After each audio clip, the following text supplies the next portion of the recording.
Salut à tous, nouvelle vidéo Outlook, comme chaque semaine, j'espère que vous allez bien et que vous avez passé une très bonne semaine de trading. Semaine plutôt calme, il n'y a pas eu beaucoup de mouvements, mais donc va falloir être patient et trade en petite time frame. Faudra vraiment pas se presser à essayer de rentrer maintenant pour prendre une impulsion D1, parce qu'on ne sait pas quand la correction va se terminer. Donc on patiente et on trade les petites time frames, les petites structures. Le truc à faire, c'est de trade dans le bon sens. Ok, il faut juste éviter de trade contre la grosse structure, parce que vu qu'on ne sait pas quand l'impulsion on va l'avoir, pardon, vaut mieux trader dans le sens. C'est-à-dire si on cherche un buy dans une structure D1 ou weekly, dans ce cas-là, il faut chercher des opportunités d'achat dans les petites structures. Comme ça, si avec un peu de chance, quand on tombe sur cette impulsion, vous serez dans cette impulsion-là. Alors que si vous tradez contre la structure D1 et que par malchance, du coup, il y a l'impulsion, vous allez sortir en négatif et surtout, vous allez perdre la grosse impulsion. Okay, donc toujours trade dans le sens de la grosse structure.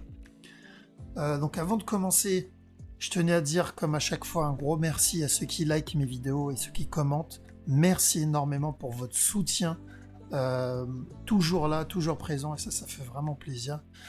Pour ceux qui apprécient ce que je fais, qui aiment bien le Wave Theory, qui trouvent que c'est une stratégie qui est plutôt intéressante, différente des autres, mais performante, je vous invite à partager la vidéo. Pourquoi? Parce que je vois que beaucoup de gens ne connaissent pas dans la communauté francophone, et c'est vraiment triste.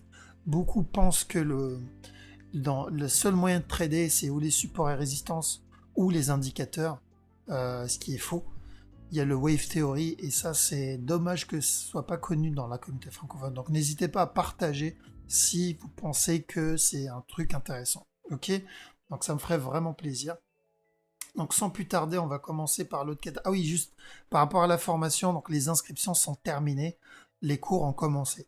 Donc maintenant, si vous voulez vous inscrire, ça sera pour la deuxième vague. Faut pas oublier que c'est 5-6 places maximum, je prends pas beaucoup d'élèves par vague, donc n'hésitez pas à réserver à l'avance, même si vous le faites maintenant, 2 mois à l'avance, c'est une bonne idée parce que 5-6 places ça part très vite. Ok. Alors on attaque donc l'ODCAD. ODCAD, la semaine dernière, je vous ai annoncé un possible sell s'il ne cassait pas, et s'il cassait pas la trend et s'il corrigeait sous la trend. D'accord. Donc c'est ce qu'il a fait. Il a corrigé sous la trend. Donc quand j'ai annoncé l'analyse, c'était là. Il a fait cette correction ici et on a eu ce down. Donc je vous ai bien dit, dès que vous avez le down, vous mettez le break-even ou vous prenez votre take profit parce qu'il pouvait se retourner à tout moment vu qu'on était dans une zone de correction. Ok, tout ça c'est une zone de correction. On a eu un move vers le haut et ici c'est possible que ça soit juste une correction. Donc il peut se retourner et faire un peu ce qu'il veut. Voilà pourquoi on a pris cette structure, parce qu'on tradait uniquement cette structure. À partir de là, parce que là il a cassé la trendline, va falloir faire attention sur ce mouvement-là. Ce mouvement, on ne sait pas ce que c'est. Si c'est un B ou si c'est un A. Je m'explique. Si ce mouvement est terminé, donc ABC ici il est terminé, et que c'est le mouvement complet de tout ce up, à ce moment-là, c'est un A. Ok. Et si c'est un A, on peut avoir un B et un C. L'autre possibilité, c'est que si tout ça est terminé, on peut avoir un up directement. Et si ça, c'est un up, ça voudra dire que ça, c'est le départ de l'impulsion. L'autre possibilité, c'est on est dans une grosse structure corrective. Enfin, une structure H1 de correction ici. Donc si c'est le cas, là, on a l'impulsion vers le bas, il peut corriger, venir chuter, donc faire une correction, faire un autre up, et ainsi de suite. Donc on peut rester dans cette correction longtemps. Et on ne sait pas. C'est ça le problème, c'est que je ne peux pas le savoir à cause de ce mouvement. Il est trop jeune, c'est trop tôt. Donc j'ai besoin d'infos. La première info qui pourrait me dire attention, c'est un buy, c'est que s'il corrige ça, s'il corrige vraiment tout ce mouvement, à ce moment-là, je me dis ok, là je vais chercher plutôt à acheter. Par contre, s'il me corrige ici, en interne, ça veut dire que ça c'est la correction de ce down. Et là, par contre, je vais chercher plutôt à vendre. Maintenant, je ne vais pas chercher à vendre jusqu'à là. Je vais chercher juste un down pour un possible ABC. Ok. Je vais devoir faire vraiment très attention si je dois vendre ce mouvement-là. Personnellement, je vais pas le faire parce que c'est trop petit time frame, j'aurai pas le temps de le manager. Donc s'il corrige, vous pouvez chercher à vendre, mais faites attention à la cassure de ce bas, il peut se retourner à tout moment. Ok. Maintenant, si vous le voyez corriger en grosse time frame ici, donc vraiment corriger tout ce move, on cherchera plutôt à acheter. D'accord. Donc à surveiller, pour le moment, on va rester à l'écart. On a eu ce sell, c'est déjà pas mal. On va attendre que cette structure se développe et ensuite on avisera. Alors, on a quoi? On a OGPY, donc je vais rajouter l'OGPY ici parce que la structure s'est développée. Je sais que j'ai des élèves qui ont réussi à prendre ce running flat. Donc bien joué, c'était une belle structure. Personnellement, j'ai pas eu le temps de le prendre. À partir de là, donc l'analyse annoncée, je crois, c'était il y a 2 semaines, n'a pas changé. Donc il n'a pas cassé ce top. Du coup, ce que j'attends un down. J'attends un sell. Ou à partir de là, où il va monter, casser ici et venir, pareil, chuter. Par contre, s'il casse la ligne blanche, vous oubliez le sell. Moi, j'oublierai pas le sell parce que je vais chercher du coup un running sur une grosse structure. Mais maintenant, ça, il faut maîtriser la structure. Donc pour vous, parce que je sais qu'entre vous, il y en a, ils prennent le risque d'utiliser mes vidéos pour prendre des trades. C'est pour ça que je dois faire mes analyses en prenant des pincettes et vous mettre des limites pour pas vous faire avoir. Donc ces limites, c'est ici. S'il casse cette ligne, c'est-à-dire il va pas faire un régular. Un régular, c'est facile à trade, donc c'est pour ça je préfère vous... Si vous devez prendre un trade, prenez plutôt un régular. Mais s'il casse et il doit faire un running, à ce moment-là, oubliez, ça devient très risqué pour vous. Donc tant qu'il ne casse pas cette ligne-là, vous pouvez chercher des opportunités de vente. Ok, donc attendez bien un signal. Ne faites pas les presser. C'est-à-dire, je sais qu'il y en a, ils vont essayer de faire ça, c'est-à-dire vendre, mettre le stop loss ici et mettre un take profit ici. Bah, s'il fait un régular, ça peut passer. Maintenant, il peut faire un running et donc continuer à ramper et casser le top. D'accord? Voilà pourquoi je vous dis, vaut mieux attendre une impulsion, une correction, et là, vous pourrez rentrer dans ce trade, mettre le stop loss. Ok? Dès qu'il chute, vous protégez. Mais après, si vous voulez prendre le risque et vous êtes prêt à perdre, je ne sais pas si ça correspond à 0,5% de votre capital, c'est votre capital, vous en faites ce que vous voulez. Moi, personnellement, je préfère attendre un setup. Pourquoi? Parce que vu la structure et vu comment il monte, il peut continuer à ramper. Okay. Mais s'il me fait un setup ici, en petit time frame, il me donne une correction là, je vais vendre. Tout simplement. Ok. Donc, prenez pas trop de risques. Surveillez juste qu'il donne un setup sous cette ligne-là. Et si c'est le cas, à ce moment-là, on cherchera de la vente. Alors, ODNZD. ODNZD, je suis un peu dégoûté. Ça me fait même mal au cœur d'en parler. Parce que j'ai annoncé ce buy depuis un petit moment. Ça va faire des mois que j'annonce ce buy. À chaque fois qu'il y a un nouveau plus bas, je vous disais, on achète. Parce que j'attendais ça. Ok, ça, c'est ce que j'attendais. Maintenant, j'ai eu ce buy ici. Donc l'achat, j'ai eu ce buy là. Et j'ai pris mes profits ici. J'attendais un setup pour rentrer. Sauf que il m'a mis le setup. Il était plutôt clair. Mais j'ai pas eu le temps de rentrer dans ce buy. Malheureusement. J'ai pas fait gaffe. Il est parti. Et bon, je l'ai laissé partir parce que je préfère pas courir après un trade. Donc ce que je vais faire, c'est très simple. S'il corrige, je rentre. Ok, s'il corrige, je rentre. Mais je vais faire attention. La structure générale sur du D1 n'a pas changé. On cherche toujours un buy. Donc pour rappel, ceux qui m'ont pas suivi depuis le début, ce sell-là, je l'ai annoncé quand on était au top. Je l'ai annoncé même bien avant en réalité. Je l'ai annoncé ici. J'ai annoncé un buy et un sell. Et j'ai dit de prendre le take profit à la cassure de ce bas et d'acheter à partir de ce bas-là. Donc mon analyse n'a pas changé. On cherche toujours le take profit en haut. Mais là, ça va être un long trade. Donc en attendant, je vais chercher à acheter et faire attention à la cassure de ce top. Pourquoi? Parce qu'il peut me faire un regular flat ici. Ça peut être un possible regular pour un dernier down. Donc il revient casser ce bas. Ce que j'espère. Pourquoi? Parce que je pourrais rentrer une deuxième fois et ça donnera une deuxième chance à ceux qui ont loupé cette opportunité. Ok? Donc faites attention au regular flat ici pour un dernier down. Donc en petit time frame, je vais chercher un buy au moins jusqu'à ce top. Donc, mais j'attendrai vraiment un signal avant de rentrer. Pourquoi? Alors, je vais juste voir si, voilà. Parce que là, on a une divergence ici sur ces deux mouvements-là. Donc là, il peut faire un gros retracement. C'est pour ça, vaut mieux attendre une correction. Qu'est-ce qu'on a d'autre? Donc le 4CHF. Alors 4CHF, je vous ai dit la dernière fois, s'il casse pas la trend, s'il corrige sous la trend, on cherche une opportunité à sell. S'il casse, on oublie. Donc il n'a pas corrigé sur la trend, il est monté. D'ailleurs, il a même plus donné un signal d'achat ici, un regular flat. Et il est monté, il a cassé la trend. Ok. Donc là, s'il continue à corriger comme ça, on va chercher à acheter. Maintenant, est-ce qu'il va venir casser ce top? C'est possible. C'est possible qu'il vienne casser ce top. On va juste voir la structure D1. Donc oui, alors c'est possible qu'il vienne casser ce top, mais il ne faut pas oublier ce mouvement-là. Ce A, ce B et ce mouvement pour un possible C. Donc le C il peut être terminé et du coup on peut avoir un down jusqu'à ce bas-là. Si c'est le cas, il faut attendre un signal, c'est-à-dire une impulsion vers le bas et une correction pour le down.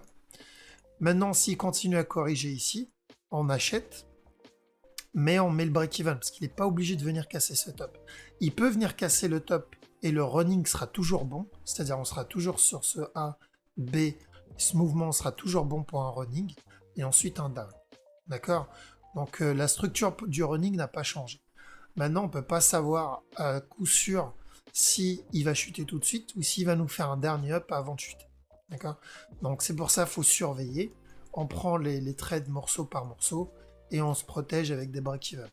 Donc s'il continue à corriger ici, on prend le buy et on met le break-even.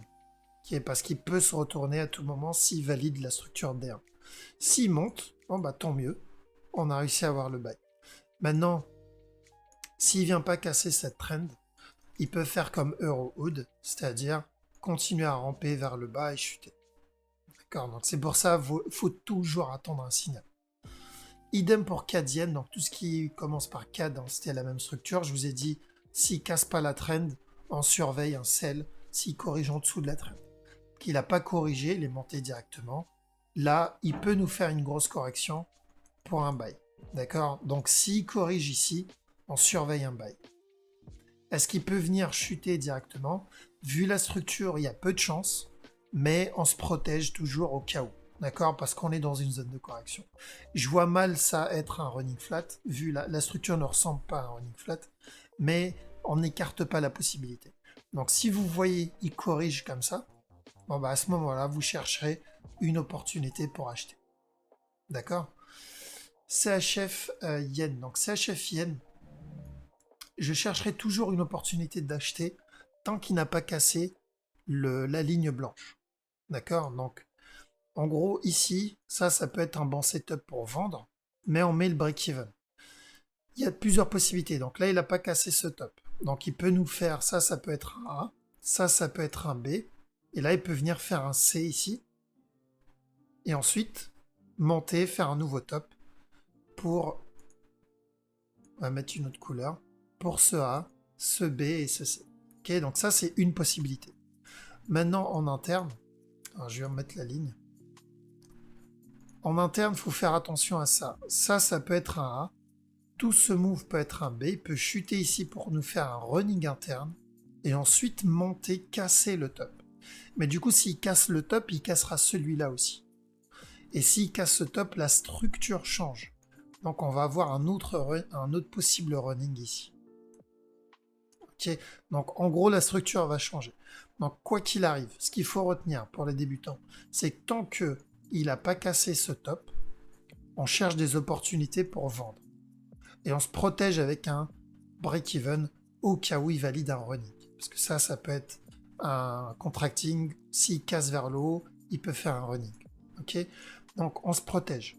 S'il n'a pas cassé ce top-là, hop, ici, s'il n'a pas cassé ce top et qu'il se retourne, donc il peut nous faire ou un contracting ou un régular. Donc on surveille un sell et on protège. Il vient chuter jusqu'à ce bas, jackpot. Et à partir de ce bas, on prend les take profit parce qu'il peut remonter. Maintenant, s'il vient casser S'il vient faire ça, il vient casser ce top. Dans ce cas, on oubliera le régular. On va chercher un possible running flat pour continuer à monter. D'accord? Donc, surveiller un sell tant qu'il ne casse pas le top. S'il casse le top, je parle spécialement à ceux qui ne maîtrisent pas la stratégie, oubliez le sell. Une fois qu'il a cassé le top, oubliez le sell. Ceux qui maîtrisent, vous saurez quoi faire s'il casse le top et ça correspondra à quelle structure. Bien joué à ceux qui ont pris le DAX. Je vous ai dit ici, c'est un running et que malgré ce sell, on cherche à acheter. J'espère que vous l'avez eu. Savoir que le buy, je l'ai annoncé ici. Si je me rappelle bien, je vous ai annoncé un achat ici. Je vous ai dit un top là. Donc, du coup, vous avez eu tout ce mouvement-là. Je crois que c'est une personne qui m'a demandé de le faire. À la base, je ne traite pas ça. Donc, je l'ai fait spécialement pour lui. J'espère qu'il a réussi à l'avoir. Donc, du coup, là, il peut continuer à monter pour valider le premier scénario. Et ensuite chuter. Et on m'a demandé est-ce qu'il peut continuer à monter et casser ce top. Bien sûr. Si j'ai annoncé ce buy, c'est parce qu'il y avait deux structures qui m'annonçaient un buy. Il y avait le running flat ici pour un C. Et il y a une autre structure qui, elle, fait pas partie d'Elliott, mais fait partie de notre stratégie, le Wave Theory. C'est une structure qui est pas connue, donc qui est connue que chez nous. Donc c'est ce A, ce possible B et ce mouvement en C ici. Ok, donc c'est connu chez nous, pas dans le Wave Theory.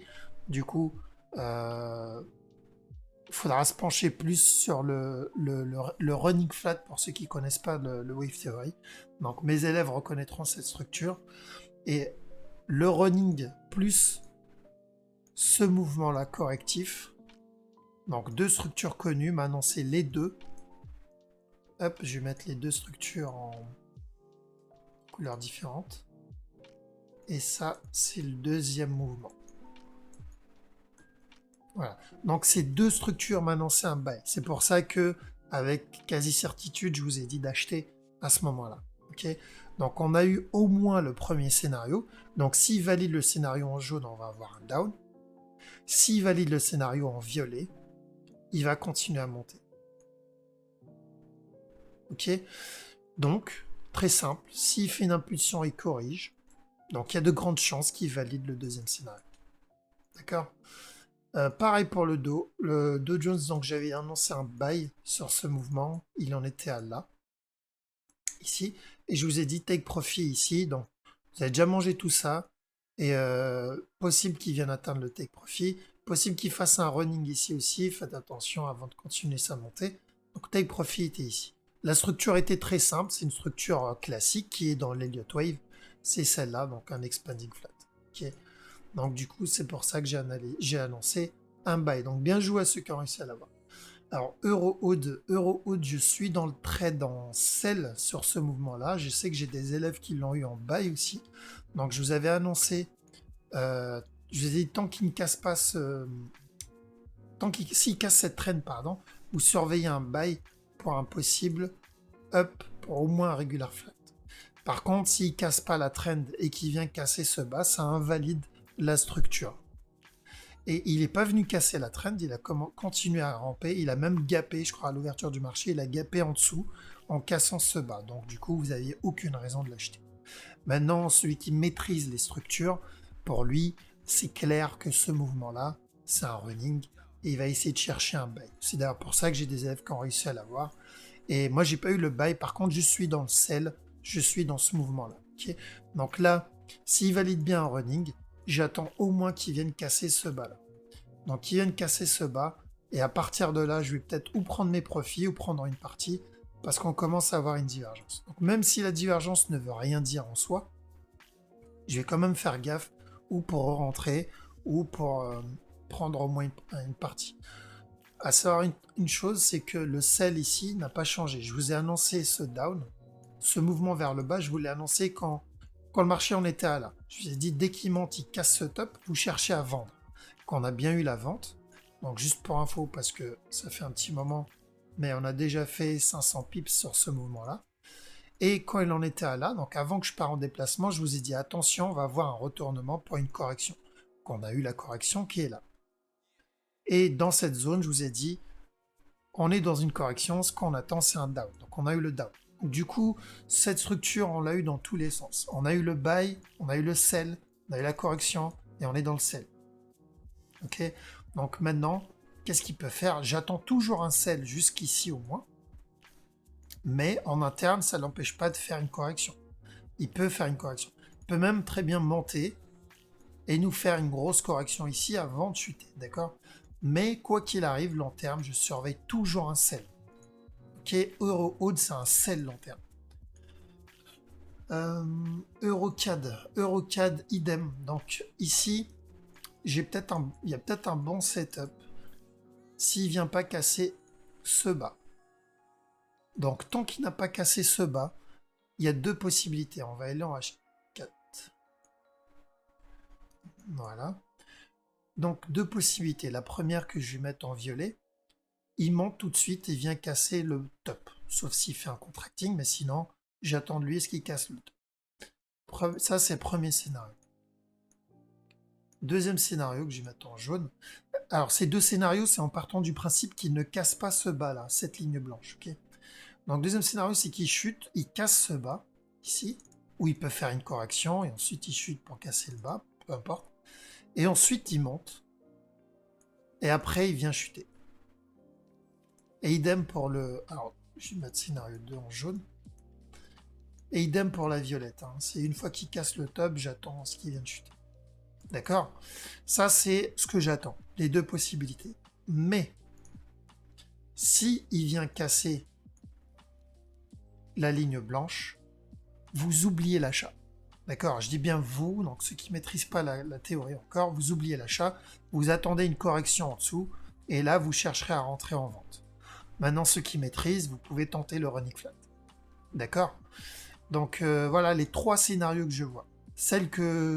Là où j'ai le plus de confiance, on va dire, c'est ou la violette ou la jaune. Dans les deux cas, j'ai cherché une opportunité pour acheter.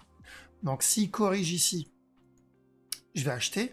S'il vient casser ici, je chercherai une autre opportunité pour acheter. S'il casse ce bas, on oublie. Ok? Euro CHF. Alors, Euro CHF, oui, donc je vous avais dit la dernière fois, quand il viendra casser ce bas, donc une fois qu'il a cassé ce bas, il peut se retourner à tout moment, parce qu'il y a une grosse divergence des 1, entre autres. Il y a eu un retournement ici, mais c'est un petit, ça ne veut rien dire. Donc, qu'est-ce qu'il faut faire? S'il corrige ici, on peut surveiller un possible buy. Par contre, s'il fait une correction ici de ce down, c'est qu'il va continuer à chuter. Pourquoi je peux m'attendre à un buy? Parce que ce move peut être un B, ce move peut être un A, et là on peut avoir un C ici. Voilà pourquoi je surveille cette possibilité pour au moins avoir le C. Mais si je le vois corriger ici, tout simplement, là j'oublierai, j'essaierai de chercher un petit sell et je me protégerai. Pourquoi? Parce qu'en D1, on ne peut pas savoir en D1 à quel moment il peut se retourner. Il peut se retourner là, il peut chuter, se retourner là. Okay. Donc on fait attention. S'il corrige, on vend. S'il monte et il corrige la structure interne, on achète pour le sell. Voilà. Je m'entends plus petit time frame, voilà. Donc s'il corrige ici, on vend.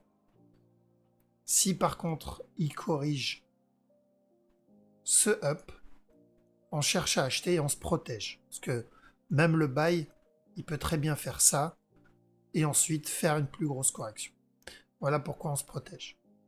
S'il monte, tant mieux. S'il monte pas, on avait anticipé ce mouvement-là, donc on ne peut pas se faire surprendre. C'est ça l'avantage du Wave Theory, c'est que si vous faites votre analyse correctement, il y a zéro chance de vous faire surprendre, à part si il y a une grosse news et que vous tradez un petit time frame là, ok. Mais en général, sur une grosse time frame, H1, H4, D1 et plus, si vous savez faire une analyse Wave Theory, il y a quasiment zéro chance de vous faire surprendre. Vous verrez un mouvement se retourner et vous pourrez l'anticiper ou sortir en break-even ou sortir en positif et même re-rentrer dans l'autre sens. C'est ça l'avantage du Wave Theory.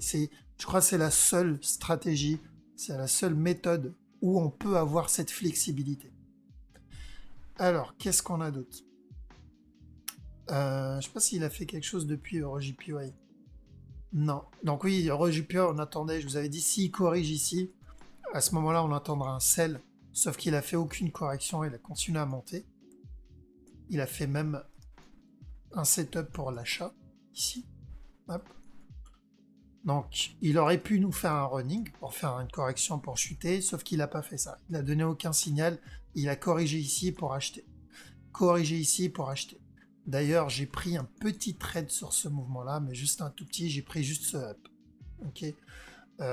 Donc, à partir de là, j'ai pris mes profits bien sûr au top. À partir d'ici, on fait gaffe, parce que oui, il peut chuter. Là, il peut chuter.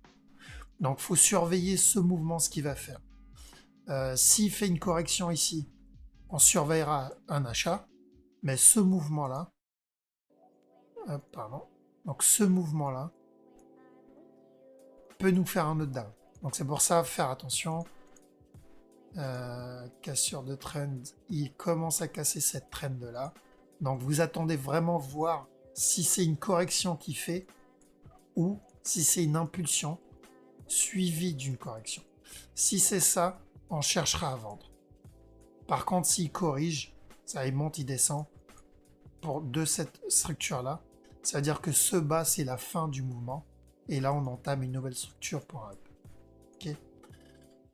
EURNZD. EURNZD, donc j'avais annoncé le buy depuis un petit moment déjà.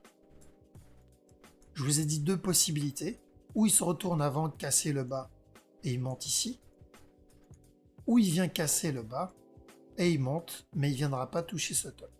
Ok, donc il a validé le deuxième scénario. On a eu le buy. Faire attention à ceux qui sont dans le buy. Ça, c'est toujours possible pour un running flat. ABC. Si c'est le cas, il nous fera un dernier down avant d'avoir le up pour le C. J'espère que c'est ça, comme ça on l'achètera en plus haut ou plus bas. Maintenant, s'il continue à monter, bon bah il est en train de valider le running flat avant de chuter. Faut pas oublier que même s'il monte ici, juste pour rappel, pour ceux qui n'ont pas vu mes premières vidéos, le EURNZD, on le suit depuis le départ. Ma première vidéo, je crois que j'avais fait, c'était quand EURNZD, il en était à là. J'ai dit, quand il casse ce top, on cherche à vendre. On a eu ce down. C'est du D1. Donc là, on parle 500 pips. Ensuite, j'avais annoncé ce buy-là. Donc j'avais annoncé ce sell et ensuite j'avais annoncé ce buy. J'ai dit à la cassure de ce top, on cherche à vendre. On a eu ce sell-là. Donc là, on parle rien que du top. 1000 pips. Ok. Ensuite, ça a eu ce top, cette impulsion ici, suivi d'une correction derrière. Donc je vous ai annoncé ce buy. Donc là, on est dedans, où il peut chuter et ensuite on sera dedans. Mais tout ça, c'est juste une correction. Parce que le sell est toujours le même, c'est celui que j'avais annoncé quand il était là.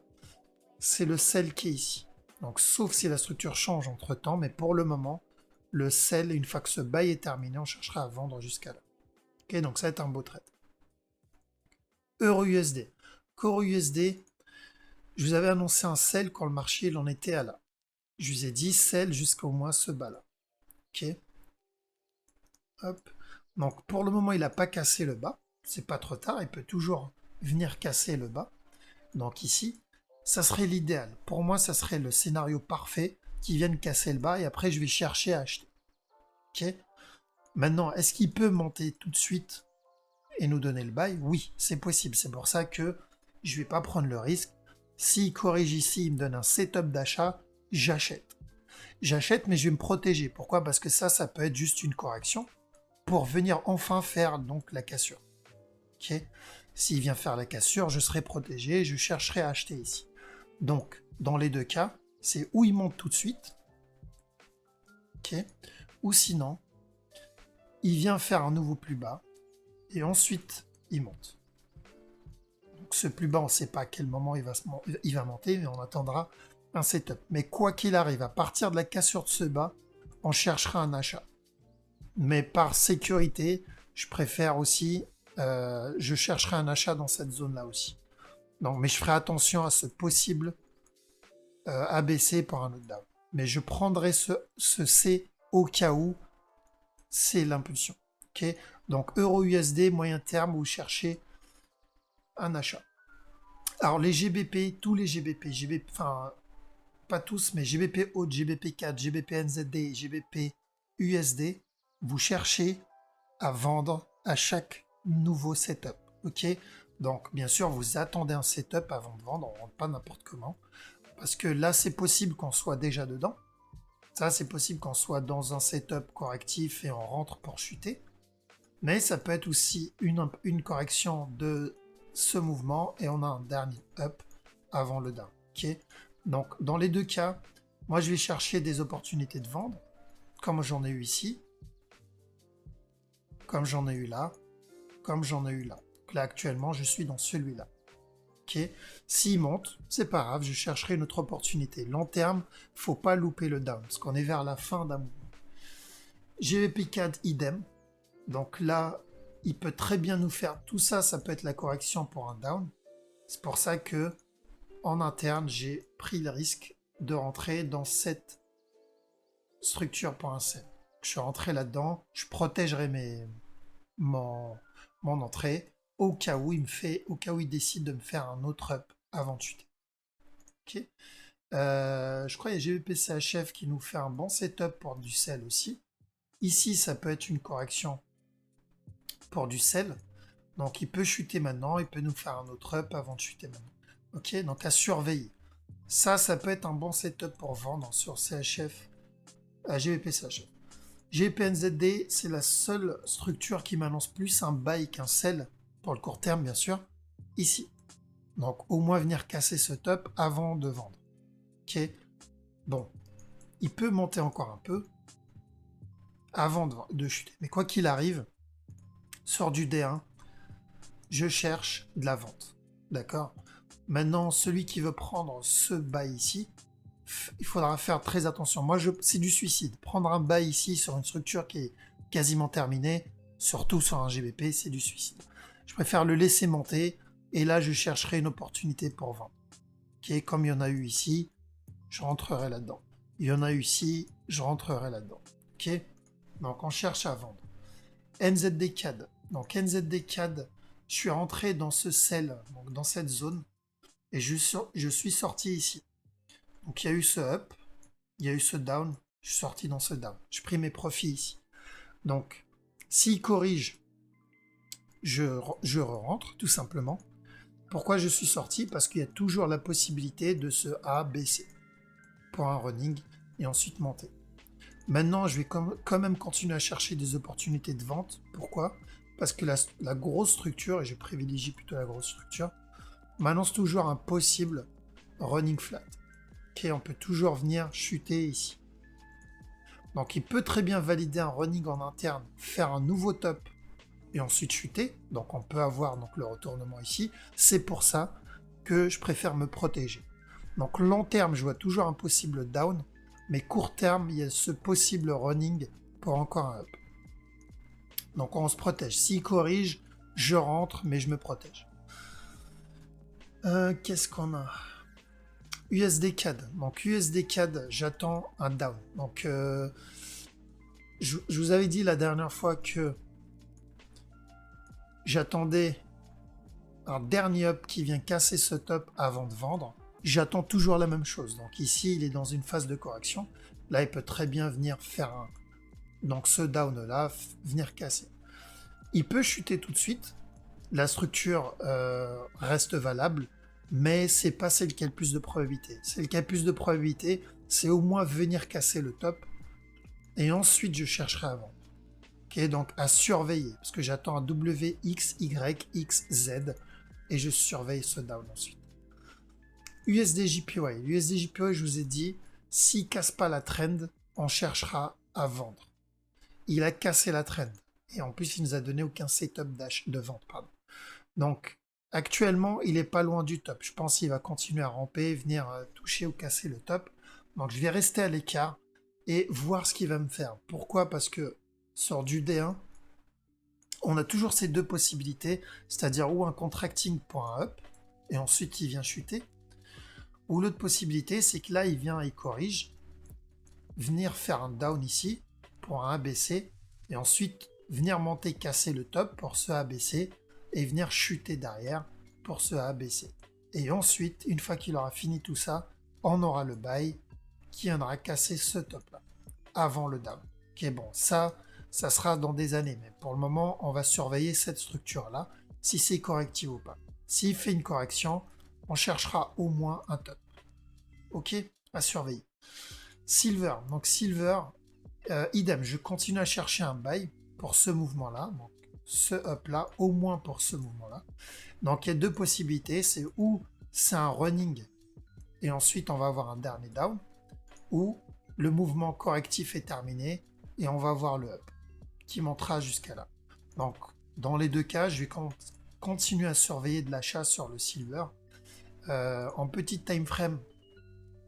Donc on fait attention ici parce que ça peut être un running, ça c'est un A, ça c'est un B, ce mouvement peut être un C, donc on peut avoir un down, mais même s'il fait un nouveau plus bas, parce que ça c'est quand même correctif, même s'il nous fait un nouveau plus bas, je chercherai des opportunités d'achat. Parce qu'en plus je crois qu'il y a une divergence, si je regarde bien ce petit time frame, en plus on a une divergence ici. Donc il faut faire attention, ok. Cherchons des opportunités d'achat plutôt à chaque fois qu'il fait un nouveau plus bas.